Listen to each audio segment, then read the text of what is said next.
अस्सलाम वालेकुम। Today's current affairs about 5 June 2023।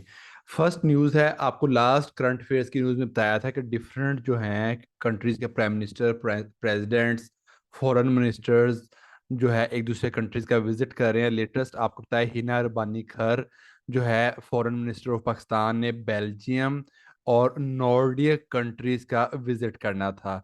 इसके अलावा तुर्की ई का विजिट किसने किया था? शहबाज शरीफ साहब ने किया था। तो आज न्यूज़ है कि बिलावल भुट्टो ने जरदारी जो है, बिलावल भुट्टो जरदारी, इन्होंने बगदाद इराक का विजिट किया है। बगदाद क्या है? ये इराक का कैपिटल है। ठीक है। और बगदाद कहाँ पे है, इराक कहाँ पे है? ये मिडल ईस्ट में है।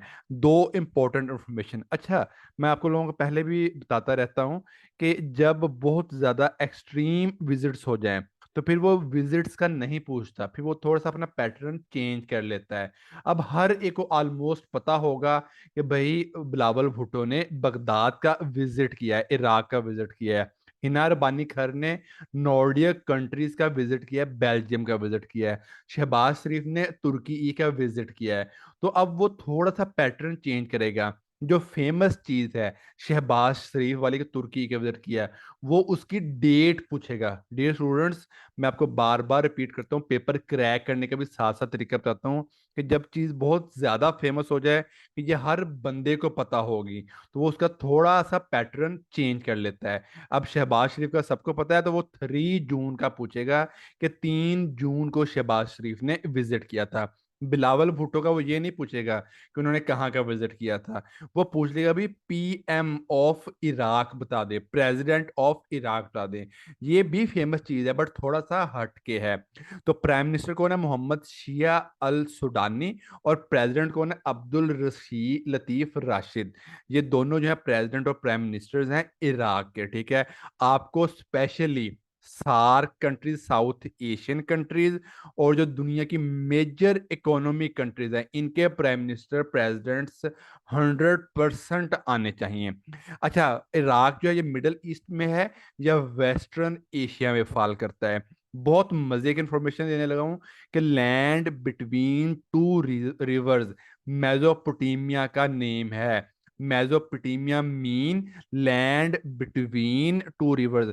इसने ये क्वेश्चन कंपटीशन एग्जाम्स में पूछा हुआ है कि मेसोपोटामिया का मतलब क्या है, लैंड बिटवीन टू रिवर्स। फिर उसने वो दोनों रिवर्स के नाम भी पूछे हुए हैं, टिग्रस एंड यूफ्रेट्स। इन दोनों के दरमियान में जो है इराक वाकया, टिग्रस और यूफ्रेट्स। और इन्हीं दोनों की वजह से जो है वो मेसोपोटामिया कहा जाता है। दरिया दजला और फरात, ये इन्हीं के उर्दू के नेम है। दरिया दजला और फरात इन्हीं के उर्दू के नेम है। एक और बड़ा मशहूर रिवर है शतुल अरब। इसका भी पीपीएससी जो पंजाब की पब्लिक सर्विस कमीशन है, उन्होंने पूछा हुआ है कि भाई शतुल अरब जो है ये किस कंट्री में वाकिया है। ठीक है। तो आपको फेमस रिवर जो हैं वो भी तकरीबन हर कंट्री के पता होने चाहिए। जैसे सब कॉन्टिनेंट, बरहमपुत्रा सबसे लार्जेस्ट रिवर है सब कॉन्टिनेंट। इंडिया और पाकिस्तान का सबसे बड़ा रिवर कौन सा है? बरहमपुत्रा है। ताजमहल ये दरियाए यमुना के किनारे वाक़ है। Very very important information. Yangtze ये एशिया कॉन्टिनेंट का सबसे बड़ा रिवर है। अब देखें, एशिया कॉन्टिनेंट बड़ा है तो यंग बंदा ही हमेशा बड़ा होता है। यंग बंदा हमेशा बड़ा होता है। Yangtze, TZE। तो यंग टजी जो है ये एशिया का सबसे बड़ा रिवर है और ये चाइना में वाक़ है। What is 5 eyes? बहुत इंपॉर्टेंट इंफॉर्मेशन लेके आया हूँ। और मजे की बात है, ये आर्टिकल्स के बीच में इंफॉर्मेशन दी हुई थी बट ये कंपटीशन एग्जाम्स के इंटरव्यू में लाजमत का क्वेश्चन पूछा जाता है कि व्हाट आर 5 आइज। तो 5 आइज दुनिया के मेजर 5 इकोनॉमीज हैं। मैंने लास्ट डेज में आपको बताया था कि शंग्रीला डायलॉग हुआ है, एशिया सिक्योरिटी समिट सिंगापुर में हुआ है। तो वहीं पे 5 आइज आपस में मिले हैं। कौन कौन से? Canada, Australia, New Zealand, USA and UK. ठीक है। मैंने इससे रिलेटेड भी आपको ऑर्गेनाइजेशन बताई थी, क्वाड और APEC, Asia Pacific economic cooperation. और क्वाड जो है इंडिया, जापान, ऑस्ट्रेलिया और यूएसए। अब 5 आइज को याद करने की ट्रिक मैं लेके आया हूं आप लोगों के लिए, कानू। वो कहते हैं ना, कानो कान खबर ना हो। तो हम अपनी आंखें जो है वो हर तरफ रखते हैं ताकि कानो कान खबर ना हो, तेजी दिखाते हैं। ठीक है। तो कानून कौन कौन है? कनाडा, इसके बाद ऑस्ट्रेलिया, न्यूजीलैंड, यूएसए और यूके। ठीक है, कानू कौन है? कनाडा, ऑस्ट्रेलिया, न्यूजीलैंड, यूएसए और यूके। अच्छा, कानू में आपने ये भी सोचा यार, नजदीक नजदीक तीन वाले मुल्क हैं, यूएसए, यू और यू फॉर यूके। ठीक है, ऑस्ट्रेलिया और न्यूजीलैंड आपस में नजदीक नजदीक हैं, और वैसे भी यूएसए और कनाडा भी आपस में नजदीक नजदीक हैं। Canada is the largest country, ठीक है, जिसकी बाउंड्री बहुत बड़ी है। किस कंट्री की बाउंड्री बहुत बड़ी है? कनाडा की, और आपस में अमेरिका की बहुत बड़ी बाउंड्री है। ठीक है, और नॉर्थ अमेरिका का लार्जेस्ट कंट्री भी कनाडा है, अमेरिका नहीं है। नॉर्थ अमेरिका का लार्जेस्ट कंट्री कनाडा है। What is curfew? ये तकरीबन मिलते जुलता है चाइना, यूएसए, रशिया, फ्रांस और यूके। कर्फ्यू कौन? अच्छा, मैं स्टूडेंट्स आप लोगों को एक बड़ी मजे की ट्रिक करवाता हूँ। कर्फ्यू क्या होता है? जो आप लोगों को कर्फ्यू लगा देते हैं, रोक देते हैं, आपके ऊपर एक दायरा कार बांध देते हैं, आपको एक लिमिट कर देते हैं। दुनिया की जो 5 मेजर कंट्रीज जो बाकी पूरी दुनिया को लिमिट कर रहे हैं, और जो permanent members of security council of UNO हैं, यूनाइटेड, ये 3 4 5 आपको एमसीक्यूज में इकट्ठे करवा रहा हूँ। यूनाइटेड नेशंस के 5 परमानेंट मेंबर हैं, वो कौन से हैं? कर्फ्यू वाले मेंबर्स हैं। ठीक है, और मजे की बात है, इन्हीं को P5 भी कहा जाता है। वो एक ही बात को घुमा के पूछता है, बच्चा कहता है आउट ऑफ सिलेबस क्वेश्चन आ गया, बट नहीं, अगर आप क्रैक करना जान गए तो समझो आप उस चीज को समझ गए। P5 कर्फ्यू ही है। ठीक है, पावर 5 कंट्रीज, मतलब पावर में जो गेम्स में है। ठीक है, तो चाइना, यूएसए, रशिया, फ्रांस और यूके। और कानो कान आईज। ठीक है, आपको याद होगा 5 आईज में कौन से कंट्री आ रहे हैं जिसको कानो कान ना खबर हो? और कानो कौन है? कनाडा, ऑस्ट्रेलिया, न्यूजीलैंड, यूएसए और यूके। शंग्रीला डायलॉग मैंने पहले बता दिया कि शंग्रीला डायलॉग में ही इन 5 आईज की मीटिंग हुई है। अच्छा, सिंगापुर कहाँ पे लोकेटेड है? साउथ ईस्ट एशियन कंट्री है, साउथ ईस्ट एशियन कंट्री है। ठीक है, सिंगापुर और कुवैत। मैं आज आपको सिर्फ एशिया के बारे में बताने लगा हूँ।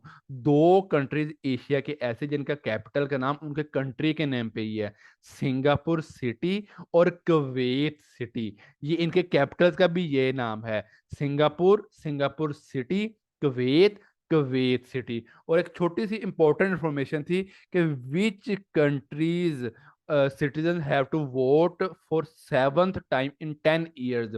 भाई कौन सा कंट्री जो 10 सालों में 7वीं बार वोटिंग करवा रहा है? It is Kuwait. ये भी मिडल ईस्ट में है, वेस्टर्न एशिया में है।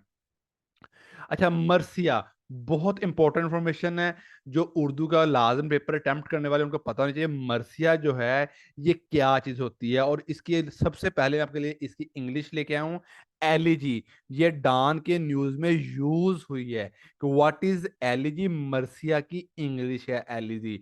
उससे बड़ा सिंपल सा पूछ लेना, what is the English of marsiya, और हमें ये पता ही नहीं होना। ठीक है, तो मर्सिया की इंग्लिश है एलिजी। और मर्सिया क्या है? किसी मरे हुए बंदे के बारे में तारीफ करना।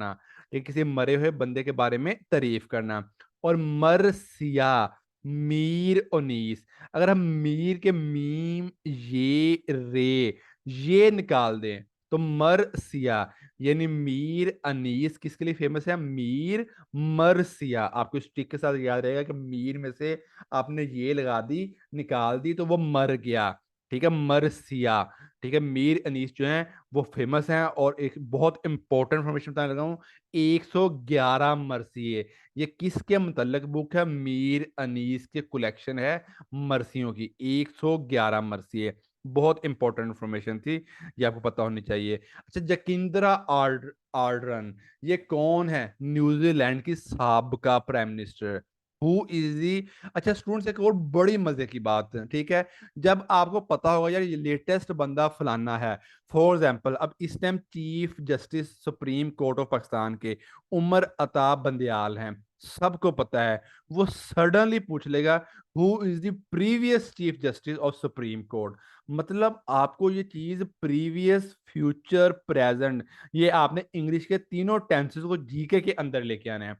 स्टूडेंट्स, बहुत इंपॉर्टेंट इंफॉर्मेशन है कि जीके के अंदर आपने क्या करना है कि आपको previous, past, sorry previous past same thing, past, present और फ्यूचर, तीनों चीज का पता हो, अगर किसी के आने वाले का डिसाइड हो रहा है उसका पता हो, अगर कोई दरमियान में है इस टाइम मौजूद है उसका पता हो, और पिछले का पता हो। तो जकिंद्रा Ardern previous prime minister of New Zealand, किस कंट्री के प्राइम मिनिस्टर को टाइटल ऑफ डेम, डेम है एक ऑनरेरी टाइटल, ऑनरेरी यानी उन्होंने बहुत खिदमत की है, बड़ी बहादुरी का मुजाहरा किया है, ठीक है। तो टाइटल ऑफ डेम जो है वो ऐसे भी एनालिटिकल व्यू से क्वेश्चन पूछ सकता है, what is the mean by title of Dame, क्योंकि अब उन्हें पता होगा। देखें, अब सबको पता लग गया कि जकिंद्रा आर्डन को टाइटल ऑफ डेम मिला, बट बहुत कम लोगों ने रिसर्च की कि यार टाइटल ऑफ डेम क्या था। उन्होंने कहा यार हाँ न्यूज खत्म हो गई जी, टाइटल ऑफ डेम मिल गया, बट डेम मतलब ऑनरेरी, जिसने बड़ी बहादुरी बड़ी ब्रेवरी दिखाई। तो बड़ी इंपॉर्टेंट इंफॉर्मेशन देने लगा हूं कि प्राइम मिनिस्टर इस टाइम न्यूजीलैंड के कौन है, क्रिस हिपकिंस, इस टाइम कौन है, क्रिस हिपकिंस हैं। और ऑस्ट्रेलिया जो न्यूजीलैंड के बिल्कुल पास है, उसके प्राइम मिनिस्टर कौन है, एंथनी एल्बनीज। याद करने की जरूरत नहीं है, पिछले प्राइम मिनिस्टर जो ऑस्ट्रेलिया के थे वो स्कॉट मॉरिसन थे। न्यूजीलैंड के पिछली प्राइम मिनिस्टर जकिंद्रा थी, न्यूजीलैंड के अब प्राइम मिनिस्टर क्रिस हिपकिंस हैं, ऑस्ट्रेलिया के प्राइम मिनिस्टर अब एंथनी हैं और प्रीवियस स्कॉट थे, ठीक है। तो पैसिफिक ओशियन आइलैंड जो है ये है न्यूजीलैंड और ऑस्ट्रेलिया, ये पैसिफिक ओशियन में फॉल करते हैं।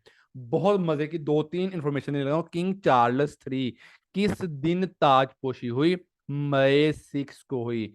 ऑन विच डे, क्वेश्चन ये आया हुआ है कि मई 6 को किंग चार्ल्स थ्री की जो है ताजपोशी हुई।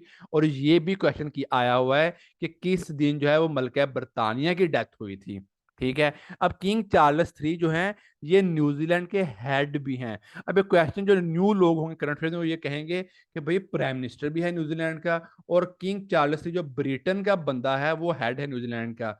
तो न्यूजीलैंड के हेड के जो किंग चार्ल्स थ्री है यूके का हेड है, इसके अंदर बहुत सारी स्टेट्स आती हैं, जो ओवरऑल हेड है, ठीक है। तो वो किंग चार्ल्स थ्री है। क्रिस्ट चर्च मॉस्क मास्केर कहाँ पे हुआ था, न्यूजीलैंड में हुआ था। N4 न्यूजीलैंड और N4 19, N4 न्यूजीलैंड और N4 19 2019। ये मस्जिद में 51 बंदों को मार दिया था न्यूजीलैंड में मुसलमानों को नमाज पढ़ते हुए, ठीक है। बहुत इंपॉर्टेंट इंफॉर्मेशन है ये, न्यूजीलैंड में वाकया हुआ था, तब प्राइम मिनिस्टर जकिंद्रा आर्डर्न ही थी। लास्ट न्यूज है, ईरानियन एम्बेसी 7 साल के बाद सऊदी अरेबिया में जो है वो ओपन हो रही है। मैंने बहुत दिनों पहले न्यूज बताई थी, मैं आपको बच्चों को बार बार एक बात बताता हूँ कि जब भी कोई चीज याद हो तो उससे लिंक चीज कोई भी याद हो आपने जरूर याद करनी है। सीरिया शाम को 12 साल के बाद जो है वो दोबारा ऐड किया गया अफ्रीकन यूनियन में, सीरिया को 12 साल के बाद जो है वो दोबारा ऐड किया गया अफ्रीकन यूनियन में, ठीक है। अच्छा, अब ईरान की एम्बेसी जो है, इसमें लेटेस्ट जो है एक बंदा ईरान का एम्बेसडर जो है सऊदीया में गया, वो कौन था, अली रजा अनायती। मैं लेटेस्ट न्यूज डिस्कस कर भी चुका हूं। अब ईरान में किस तंजीम का हेडक्वार्टर है, ECO, इकोनॉमिक कॉपरेशन ऑर्गेनाइजेशन। अब इसमें कंट्रीज नहीं है, सी का मतलब इकोनॉमिक कॉपरेशन ऑर्गेनाइजेशन 1985 में। बट प्रीवियस नेम क्या था ECO का, RCD, question asked in PMS 2023 paper, ठीक है। मैं आज स्टूडेंट्स आप लोगों को अल्हम्दुलिल्लाह आप लोगों के लिए सब न्यूज़ हैं, एफर्ट्स हैं, बट अगर आप मेरे 30 दिन की न्यूज़ सुन लें तो ये सब बातें मैंने आपको इसमें अपने न्यूज़ में बताई हुई थी, ठीक है। Previously RCD regional cooperation development 1964 में बनी, और इसका नाम जो है चेंज होके वो ECO हो गया। अच्छा, बड़ी मजे की इंफॉर्मेशन देने लगा हूँ कि RCD जब बनी थी तो सिर्फ 3 मेंबर्स थे, RCD जब बनी थी तब सिर्फ 3 मेंबर्स थे, और जब ECO बनी तो इसके 10 मेंबर्स हो गए। ECO के कितने मेंबर्स हैं, 10 मेंबर्स हैं, ठीक है।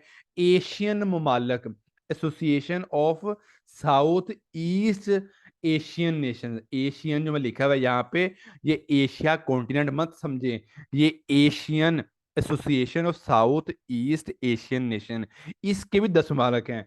डियर स्टूडेंट्स, वो पेपर में क्वेश्चन आया हुआ है ये FPSC के, कि how many countries in Asian, और सार्क में कितने ममालिक हैं? 8 ममालिक हैं। तो ये आपको पता नहीं, ये सार्क में लेटेस्ट कंट्री अफगानिस्तान ने ज्वाइन किया था, और एससीओ शंघाई कोऑपरेशन ऑर्गेनाइजेशन में लेटेस्ट कंट्री ईरान ने ज्वाइन किया था। विच कंट्री लेटेस्ट और रिसेंट भी कह सकते हैं joint SAARC? Afghanistan. Which country recent join Asian nation? नहीं, which country joined recently H C O Shanghai cooperation organization? वो ईरान ने ज्वाइन किया था। ठीक है, ये आपको पता होना चाहिए। Thank you so much.